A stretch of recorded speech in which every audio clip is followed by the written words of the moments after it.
Assalomu alaykum, hurmatli televizor ko'rguvchilar, qadrli do'stlar. Sarxil proza asarlari orqali jamoatchilik tanishlik bo'lgan. Uyg'ur adabiyotiga o'chmas tuhfalarni qo'shgan. Yangi davr adabiyotimizda faxrlik o'rin tutadigan atoqliq yozuvchimiz Xolida Isroilning real turmush temasidagi yangi romani Oltin Kash nashr qilinib, o'qirmanlar bilan yuz ko'rishdi. Shundaqla bir qism adabiy obzorchi va nopozliq adabiyot tadqiqotchilarining diqqatini tortdi. Biz bugun mushu munosabat bilan romanchiligimizdagi yangi namoyanda Oltin Kash degan temada maxsus suhbat uyushtirishni loyiq topdik. Men oldi bilan bugungi suhbatimiz taklif qilingan to'rdagi aziz mehmonlarni tanishtirib o'tay. Sartekin madaniyat tarqitish cheklik sherkitining oliy maslahatchisi, oliy muarrir Qurbon Mahmud. Şinjan Üniversitesi Filologiya İnstitutu'nun dotsenti, edebiyat tadqiqotchisi Guljamal Mantiman. Şinjan Üniversitesi Filologiya İnstitutu'nun Cemiyeşşunaslık Pelleri doktori Zulfikar Barat Özbaş. Endi Xolida Isroil bugungi davr Uyg'ur adabiyotidagi namoyanda xarakterlik, munavvar yozuvchilarimizning biri. Xolida Isroil 90-yillarning oldi keynida Orbita, Angurt Kuli, Maxtum Sula, Arman qatorliq povestlar bilan Uyg'ur adabiyotidagi povestlikning eng yuqori pallasini yaratdi. Chin o'qirmanlikda bir xil lazzat bor. Asl kitoblarni o'qishda kitob o'qimaydiganlar his qilib ulgurmaydigan bir xil huzur bor.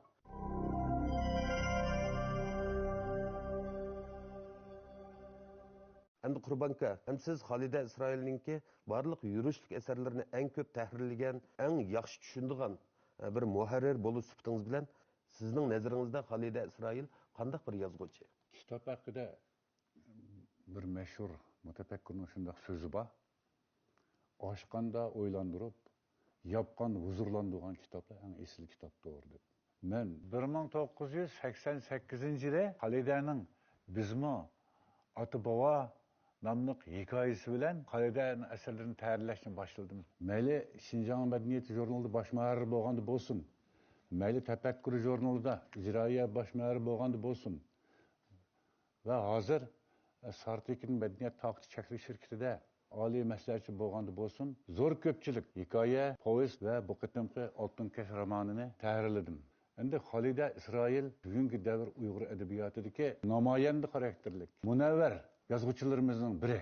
Endi men Xolida Isroil asarlarini tahrirlaganda men bir asar tayyorlagandek emas, ajoyib bir hayotlik simfoniyasini, bir adabiyotning simfoniyasini, bir turmush simfoniyasini anglab o'tirgandek huzurlanaman, o'yga cho'kaman. Xolida Isroil asarlarida hayot nima, turmush nima, insonning xushallığı, qayg'u sirti nima? Bu hayotning mohiyati nima? Mushundoq chunqur odamni taqozo qilayotgan, tit bo'layotgan savollarga yuksak badiiy tafakkur, pishib bitilgan til ajoyib moyillikda ifodalaydi. Masalan, mush qitimqi Oltin Kash romani 2015-yilda, shu 1-yanvardan boshlab 1-fevralgacha tayyorladim. Men ömrümde işlеген kitaplar bundak suyulmagan. Bu kitap 1950 yıllardaki şu hazırki Şinjan Üniversitesi'nin aslisi Şinjan İnstitutu'daki bir evlat student yaşlarının bilim ilgileş, muhabbet, aile turmuşu, ularının keyinki içiniş kısmetleri, kaygı, esirti, perzentleri hem bugünkü günümüzdeki nevrelergice 3 evlatның hayatı şundaq murakkab, agri to'qay, intayin chin tasvirlangan. Bo'libmi bizni taqozo qilayotgan, bizni bir tinimsiz o'rtayotgan, ammo biz buni javob topolmayotgan masala adabiyot yuksakligida, san'at yuksakligida, fikriy chunqurlikda xos adabiy tafakkurda ajoyib moyilliklar ifodalab berilgan. Bu kitob 4-navbatlik Yevro Osiyo Oltin ko'rik ko'rgazmasiga ulgu etib nashrdan chiqdi. Ham Yarmank ahlining nihoyatda qizg'in yaxshi ko'rishi setilishiga erishdi. Endi Guljamal xonim, balkim siz uzundan buyon shu Xolida adimizningki barliq asarlarga diqqat qilib kelyapsiz. bir adabiyot tadqiqotchisi bo'lish sifatingiz bilan Xolida Isroil adimizning proza asarlarida qanday bir aloyidlik va o'sha haqda bir qisqa uchur berib o'tsangiz.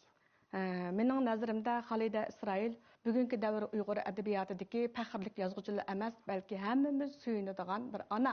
Ammo Xolida Isroilniki bir butun ijodiyatga qarab baqsam, u 1985-yildagi Hayot nomli hikoyasi bilan adabiy ijodiyatga kirishgan ekan. Shuningdan keyin u bir yurish hikoya, povest, maqola, yani aslim xarakterlik maqola va adabiyot haqidagi tushunchaları bayon qilingan bir muncha maqolalarni bizga sovg'a qildi. Endi yaqindan buyon bizga yana Kechmish va Oltinkash romanini sovg'a qildi. Endi uningki Rangdor Quyun nomli povesti elimiz adabiyot munbiridagi dangliq mukofotlarning birisi bo'lgan Tulpor mukofotiga erishdi. Uning Timtas shahar nomli povesti adabiyot shaydasi, dangliq korxonchi Mamutjon Davud ta'sis qilgan faqat 3 yozuvchiga nisb bo'lgan yuqori so'mliq mukofot Guzar adabiyot mukofotiga erishdi. Dadamning ko'rigi nomli hikoyasi o'tgan yil 2015-yillik Qantang'ir adabiyot mukofotiga erishdi. Xolida Isroil 90-yillarning oldi keynida Orbita, Angurt Kuli, Maxtum Sula, Arman qatorliq povestlari bilan Uyg'ur adabiyotidagi povestchilikning eng yuqori pallasini yaratdi. Mush munosabat bilan shu vaqt tuzilgan Uyg'ur bugungi davr adabiyot tarixi nomli kitobga uning maxsus sahif ajratilib, uning asarlari tunishtirildi. Uningdan keyin 2002-yili Azad Sultan apandininki 20-asrdagi Uyg'ur adabiyoti nomli bir hanzuch kitobi nashr qilindi. Mush kitobni varaqlab baqsam, mush kitobda yana Xolida xonim maxsus sahifi bilan tunishtirilgan ekan. 90-yillarda Xolida Isroilninki bir yurish povestri e'lon qilingandan keyin bizningki adabiyot tadqiqotchimiz Azad Sultan apandi uningga Uyg'ur bugungi zamon prozachiligimizdagi yangi yulduz deb nom bergan. Biz Uyg'ur adabiyotininki bir butun tarixini Xolida Isroilsiz tasavvur qilolmaymiz. Shundaqla Uyg'ur feminizm adabiyotininki bir butun ko'rinishini, holatini Xolida Isroilsiz tasavvur qilolmaymiz. Endi Zulfiqor efendim, siz mushu romanni o'qishim mushu yilindagi eng cho'ng xushallig'im, baxtim debsiz. Ham barliq o'qirmanlarni mushu kitobni tezdan o'qib chiqishga tavsiya qilibsiz. Demak, mushu asarni o'qigandan keyin qanday ta'sirotga ega bo'ldingiz? O'rtoqlashib baqsaq. Chin o'qirmanlikda bir xil lazzat bor. Esli kitoblarni o'qishda kitob o'qimaydiganlar his qilib ulgurmaydigan bir xil huzur bor. 2016-yildagi hayotimda men uchun xushallanarli ishlarning birisi Oltinkash romanini o'qish. Men bu kitobni o'qigandan keyingi ta'sirotini bunday 3 so'z bilan ifodalashim mumkin. Birinchisi suyunish, ikkinchisi ruhiy yengillik, uchinchisi hayronlik. Suyunish deyishimda navbatdagi adabiyotimizda, madaniyat atmosferamizda qaramaqa asarlar, kitoblar jiq chiqayotgan bo'lsa-mu, haqiqiy ma'nodagi isil nadir asarlar az bo'lyotdi.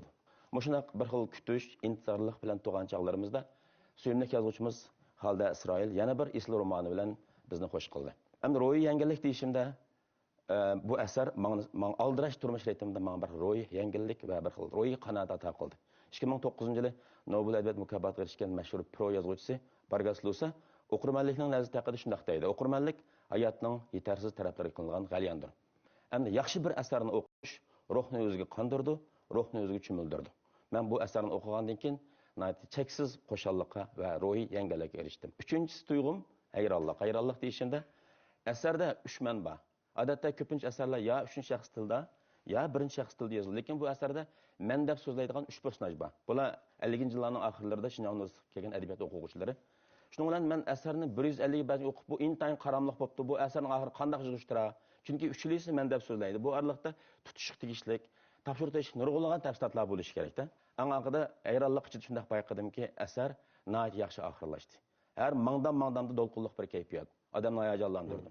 Anadan keyin avtorunun yəni bir ədəbiyyatdakı bir alayidligi insan psixikasını çonqur qadiriş. Bu əsərdə biz mövcudiyyətin qiyinliyi, insan psixikasının murakkəbligi və qeyribliq, yatlishdek məngülük temalarını uçurtamiz. Odatda Nobel adabiyot mukofotining baholash o'lchami shundaq bir gap bor. Nobel mukofoti chegara, sinf, millat qatlam qilgan insonning o'rtaq g'oyasi va azob naqsat degan asarlarga berildi deydi. Bu asarda ana shunday o'lcham tushadigan insonning g'oyasi, azoblari va inson xos o'rtaq hissiyotlar nihoyat chuqur aks etgan.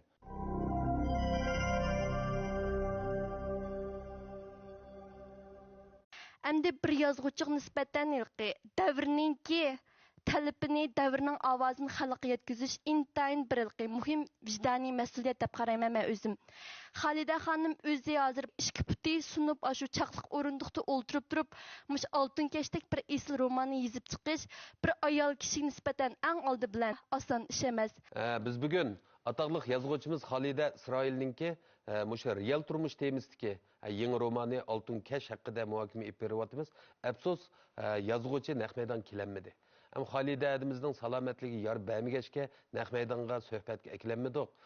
Muxbiri avatib naq maydonda uyiga yurib ziyorat qilib, bu ziyoratni o'qirmanlarga ekran orqali sunamiz.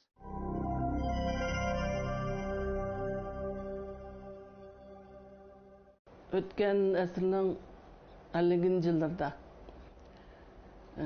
ma'lum oliy maktab adabiyot fakultetining bir sinf o'quvchilari bir maydon jiddiy siyosiy harakatga duch keldi. Qalbi go'zal orzu armonlar bilan to'lgan bu o'quvchilar siyosiy harakatning bo'ron chapqinlarida qismatlarga duch keldi. Azoblandi, gangraydi. Hamda romanda shu yillardan tortib hozirgacha olib ketadigan bo'lib, bu bizni oldin qila boshdan kechirgan masalalar, umutsizliklar ham bugungi kunda real masalalar ustida o'ylanishga undaydi.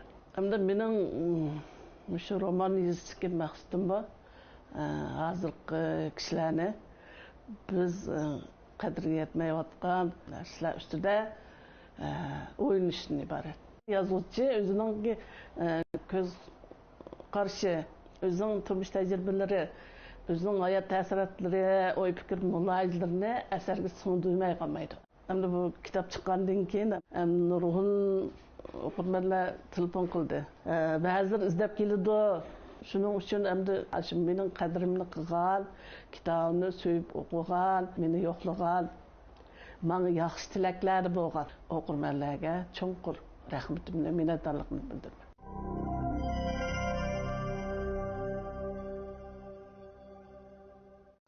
Endi Qurbanka Oltin Kesh nomli real turmush temisidagi mush zo'r hajmlik romanni tahrirlash jarayonida nimalarni his qildingiz? Bo'lsa mush fursatda o'rtoqlashib qolsak. Mushu oz kam 70 yillik 3 avlod ziyolilarninki hayotini yorqin ifodalangan.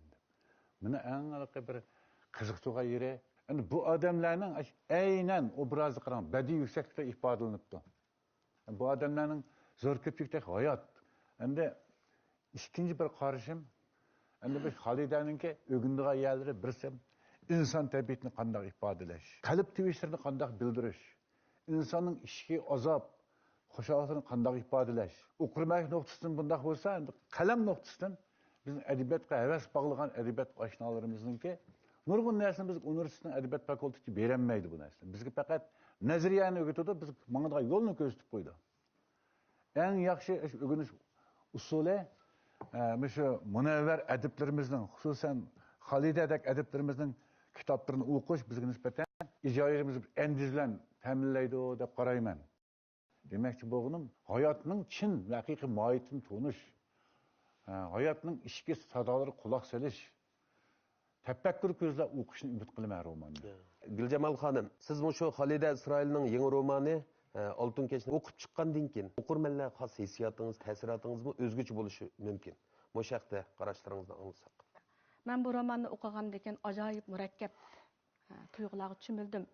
Mening kalamga birinchi kelgani bu roman Zo'rdin Sabir akaninki ziyolilar turmushiga bag'ishlangan 80-yillarda butkul Uyg'ur jamiyati dag'duq qo'zg'agan iznish romandan keyin yana bir qatim ziyolilar turmushiga bag'ishlangan eng munavvar roman ekan degan xulosaga keldim. Endi yana birisi men bu Oltin Kesh degan mush ismni anglablam Xolida Isroil adimizning xalq eg'iz adabiyotidagi munavvar asarlarni o'rnak qilish orqali yangidan yangi adabiy asarlarni barliq keltirib, nihoyat zo'r muvaffaqiyatga erishganligini o'ylab, bu asardagi chuqur bir yangi ma'no bor dedim. Uningdan keyin mening yana bir diqqatim tortgan taraf bu asardagi obrazlarning o'rinlashtirilishi. Ya'ni Hadiya o'qituvchi, Hadiya obrazi amaliyotda 60 yillik Uyg'ur ma'rifi uchun o'zini bag'ishlagan Uyg'ur xonimlarininki güzel simasını əslatdi. Yana birisi Kerem obrazı, yani Kerem Qashqada tug'ilgan Qashqa Uyg'ur madaniyatining mujassimi. Uningda qadimgi ajdodlarimizning qoldirgan nurg'un qo'lyozmalari, nurg'unlagan asar atiqalar bor.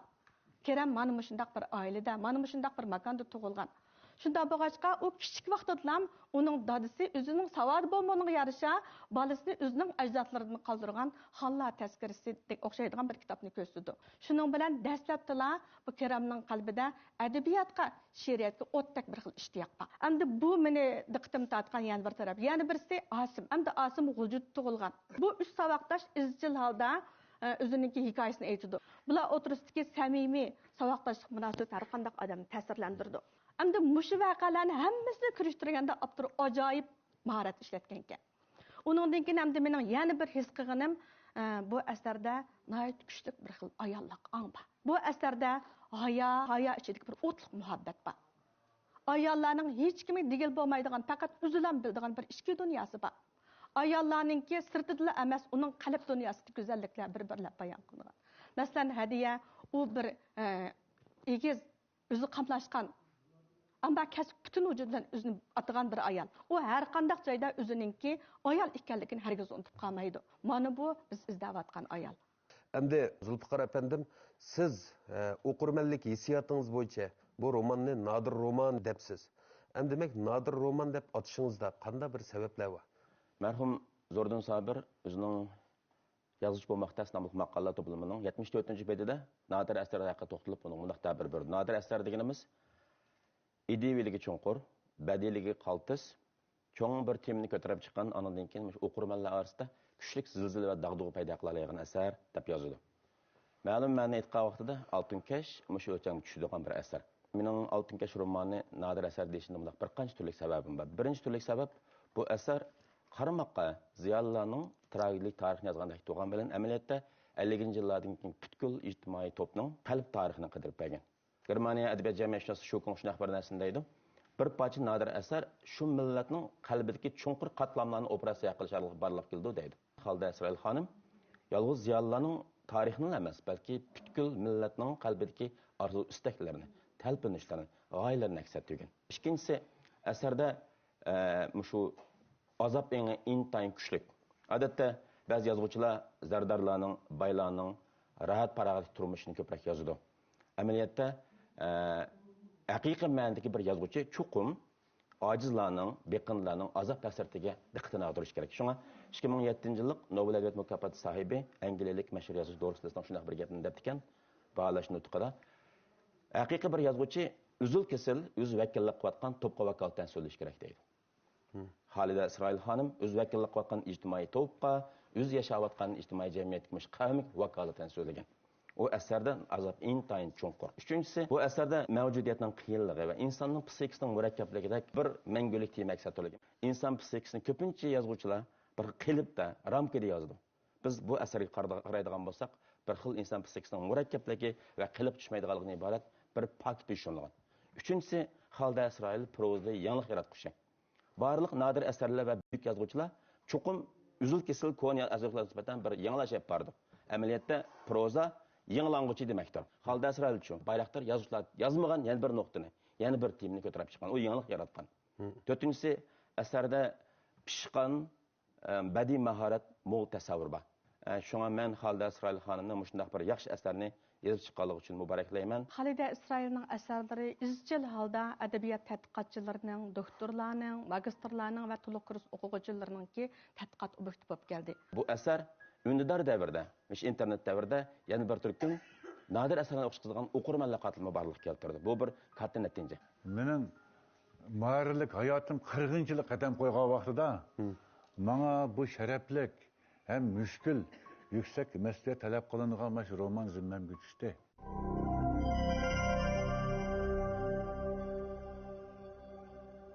Endi Gülcemal Hanım, Xalida İsrail Hanım şu Oltinkash romanı orqali o'zi arzu qilgan, o'zi yetmoqchi bo'lgan estetik palliga yetaldim yo'q. Yana bir nuqtani aytganda bu roman hozirgi Uyg'ur romanchiligida qanday bir zaruriyatni, qanday bir to'liqlashni, qanday bir eskartishni ato qiladi deb qaraysiz? Xalida İsrailning asarlari izchil holda adabiyot tadqiqotchilarining, doktorlarning, magistrlarning va to'liq kurs o'quvchilarininki tadqiqot obyekti bo'lib keldi. Oltin kashmo albatta bundan keyin eng qiziq nuqtadagi tadqiqot obyekti bo'la oladi. Oltin kash mening nazarimda 60 yillik Uyg'ur adabiyot uchun jurnalistlik deymiz, undan keyin yozuvchilik deymiz, o'qituvchilik deymiz, adabiyot o'qitishda Muşlar üçün tiklengen bir edebi abide. Abdur bu eser arkalık üzerindeki estetik gayesini aşırı değişik buludu. Çünkü bu eserde Şinjan'ınki 60 yıllık tarihi, Şinjan'da yaşavatkan siz ve bana okşaydıgan adli kişilerinki yürek teşvişleri, tatkan azapları, edebiyat üçün tökken ecirleri bir-birlep bayan kılıngan. Endi bu asarninki muvaffaqiyatini men tuvandagi bir qancha nuqtadan deb qaradim. Birisi bu asarda kuchlik bir xil ideya singdirilgan. Bu asarda biz deyishni o'ylagan, duch kelayotgan, krizis his qilayotgan, atrofimizdagi yotilishlar hamma narsa biraqlam to'kilgan. Mening nazarimda bu avtorniki birinchi muvaffaqiyati. Ikkinchi birisi Xalida İsrail baldırdan başlap xalq ağız ədebiyatıga müracaat qilish orqali o'zininki palla ijodiyat jihatdagi yuksaklikni qo'lga keltirib kelgan. Oltin kashmi buning sirtida emas. İlgirki asarlarda kuchlik iztirob tragediya bo'lsa-mu, bu asarda nihoyat cho'nqir tragediyaning orqasida bir xil odamga parlaq istiqbol bor. Üçüncü birisi asarning qurilmasi. Ya'ni bu asarning qurilmasi ilgirki romanchiligimiz faqat ko'rilib boqmagan qurilma. Ya'ni asarda uchli obraz bor. 3 obraz hemisi özünün hikayesini özü aytıdı. Ama eserninki asli zamanның fizikalik tartibini buzib etilgan. Endi bu xillik ijodiyat uslubi faqat Xalida İsrailning asarlarida eng ko'p uchraydi. Ya'ni personajning o'zining ong xiyoli bo'yicha voqelikni taraqqi qildirish. Bu asarninki 4-chi muvaffaqiyati. Uningdan keyin hamda 5-chi bir muvaffaqiyati Xalida İsrail bu asarda nasriy bayon bilan drama va she'riy shakllarni o'zaro birlashtirib etgan. Menimcha bo'lganda bu Uyg'ur romanchiligidagi tunji ishmikin deb qarayman. Bu drama bu asarninki voqelik taraqqiyot mazmuni shunchalik jipsilishib ketgan. Endi bu asardagi mayli Kerem bo'lsin, mayli Hadiya bo'lsin, mayli Asim bo'lsin, bularda bir haqqoniyat tuyg'usi bor. Bu bizning adabiyotchilarning talab qiladigan bir talabimiz. Undan keyin 8-chi birisi bayon voqeasidan aytganda asar boshdan oxir birinchi shaxs cheklik ichki bayon mavqasida yozilgan. Menning tili bilan bu romanchiligimiz uchun bir o'ylanib baqadigan, bundan keyin boshqalar sinab baqsa bo'ladigan bir tajriba. Endi mening o'ylig'im bu romanning tili nihoyat lirik. Ammo mana shu lirik tilga, mana shundaq bir lirik tasvirlarga ajoyib zo'r bir xil tragediya yoshirilgan. Bu tragediya insonning tragediyasi, insonning ma'naviy tragediyasi va millatimizning kelgusidagi bizni tashvishga soladigan nurg'un tragediyalar. Endi bu roman bizning Uyg'ur romanchiligimizni qanday tajribalar bilan ta'minladi degan savolingiz bor ekan. Endi men o'zimcha bundaq narsalarni o'yladim. Birisi haqiqiy yozuvchi o'z millatiga, o'z xalqiga talabchan bo'lish kerak. Ikkinchi birisi xalq og'iz adabiyoti bizning ijodiyatimizning mangu tugamas buliqi. Üçüncü birisi her xil janrlarni o'zaro garalashtirib asar yozishning tamoman mumkin ekanligini Xalida İsrail Oltinkash orqali bizga isbotlab berdi. Ham 4-chi birisi roman voqelikini zaman tartibsizligi bo'yicha o'rinlashtirish bilan tamoman o'zi ko'zlagan estetik maqsad yetkil bo'lganligini isbotladi.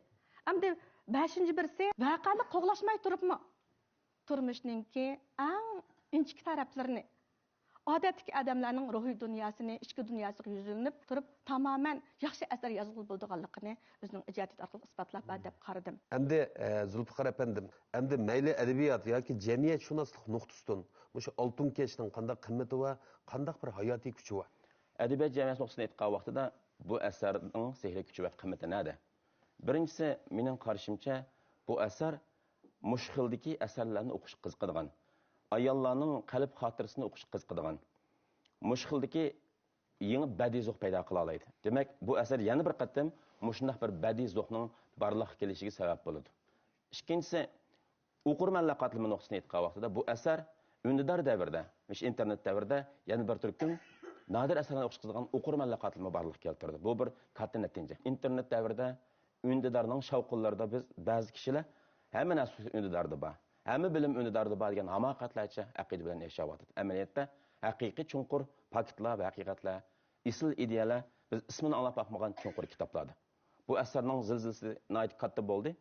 G'ulg'ul qo'zg'adi. Nurg'un o'qirmanlarning diqqatini tortib, bu yaxshi ahvol. Bunday bir katta asar jamiyatimizda yana bir turkum yangi o'qirmanlar qatimini barliq keltirdi. Uchinchisi, yozuvchilarimiz nisbatan nodir asar eng qo'zg'atdi. Bu yozuvchilik qalamavarlik emas. Yozuvchi qalamavarsa emas. Roman degan voqea tizimi degan gap emas. Ham yozuvchilarimizda bu asar yana bir qatam nodir asar yozsam bo'ldi ekan, izdansam bo'ldi ekan degan o'yin paydo bo'ldi. Bu yana bir qatamliq yaxshi natija. Nashriyatchilarimizda yaxshi asarni nashr qilish istiki qo'zg'atadi. Chunki bu asar hozir birinchi nashr asosan tugab bo'ldi. Bu nashriyatchig'imi, nashrdan chiqaruvchig'imi bir foyda. Qurban aka, endi mush temaga munosabatli qanday to'liqlab qo'ygan gaplaringiz bor, anglab o'tsak. Mening muharrirlik hayotim 40-yillik qadam qo'ygan vaqtida menga bu sharaflik ham mushkul yuksak mas'uliyat talab qilinadigan mash roman zimmamga tushdi.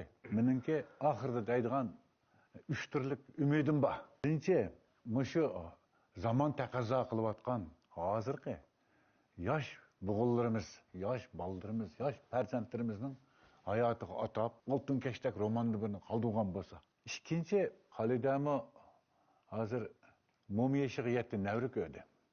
Odatda mumlar o'zining keyingi navrilari, farzandlariga o'z hayot g'aflatlarini nihoyat atrofli, nihoyat tegishli qilib qoldirdi.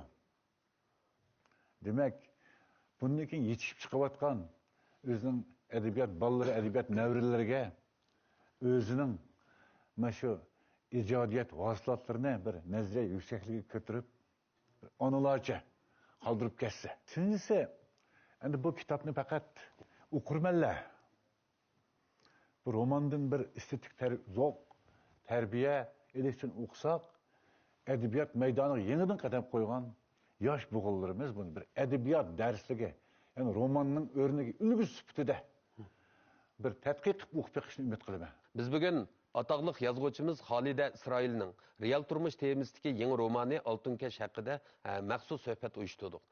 Shundaqla bugungi suhbat taklif qilgan adiblar bilan nihoyat ko'ngilli paranglashdik. Biz oxirida Xalida İsrailning teniga salomatlik, turmushiga xotirjamlik, qalamiga barkat tilaymiz.